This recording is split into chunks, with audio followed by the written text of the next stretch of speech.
everything was signed up and like water and electric. However, the owner said business didn't suffer. He said on their first day, the restaurant had more than 100 customers and some even came back for day 2. To see a list of which Miami Valley restaurants are offering carryout and delivery, head over to WHIO.com and our free WHIO News app. All is quiet across the Miami Valley for us now, but as we head into the nighttime hours, as we get towards early tomorrow morning, some more showers and thunderstorms are going to be moving in. We have a marginal to slight risk for some severe storms tonight.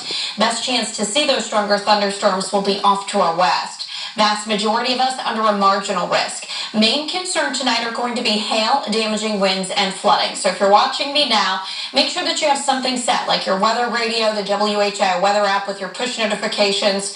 Turn the alerts on, and that will send an audible alert to you in the nighttime hours if we do have any warnings issued.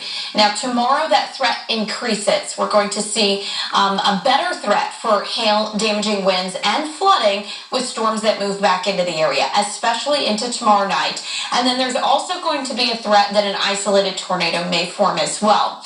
We will be looking at that over the next 24 to 36 hours. And of course, I'm going to keep you updated here on Channel 7 as those storms move on through. I will be here handing the baton off to meteorologist Jesse Mag late tonight. Rainfall estimates, you can see that we have widespread showers up to about a quarter to a half an inch of rain. Higher amounts just to our north, and this is adjusted with our latest computer models. But we've been seeing this wavering back and forth. With the rain that we've already seen across the north and that very heavy rain very close by, the National Weather Service has issued a flash flood watch for our northern cities and towns, including Salina, Greenville, Wapakoneta, Sydney, as well as Bellefontaine until lunchtime tomorrow. This goes into effect at midnight tonight as that next batch of rain really starts to get going. Live Doppler 7 radar, we are dry for us locally, but notice there are thunderstorms and rain showers already redeveloping just off to our west-southwest.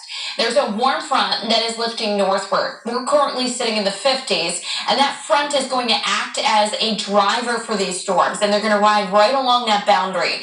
Notice 60s, nearly 70, just into the central and northern parts of Kentucky. So through the night, as that front moves northward, we're going to be rising from the 50s into the 60s by daybreak. So here's Futurecast. I'll take you through the rest of the night. Notice that it's doing a good job at showing that we're dry for now, and then those enhanced showers and thunderstorms are off to our west.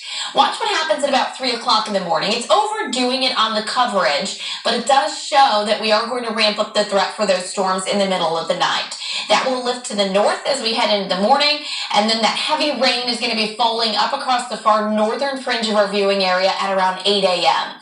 By lunchtime and into the afternoon, we're dry for most areas across the north. We've been dry across the south pretty much since about 4 or 5 o'clock in the morning. So we have a good chunk of tomorrow where there's no precipitation at all. But remember, the temperatures are going to be rising as that front is lifting northward. We get into the 70s tomorrow afternoon, and then a cold front comes in, and it's going to run into that warm, moist environment late tomorrow night. So there's 11 o'clock in the evening. Watch what happens after midnight. Clusters of showers and storms along that front develop.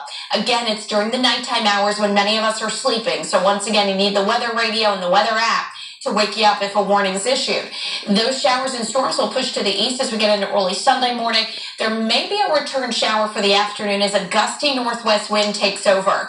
And gusty, that's the term. Take a look at this. On Sunday, from lunchtime into the early evening hours, a wind gust between 40 to 50 miles per hour will be possible. So we have a pretty active weekend here. The storms, especially as we get towards Saturday night into Sunday, a bit of a cool down after those gusty winds into early next week with a few showers later on Tuesday.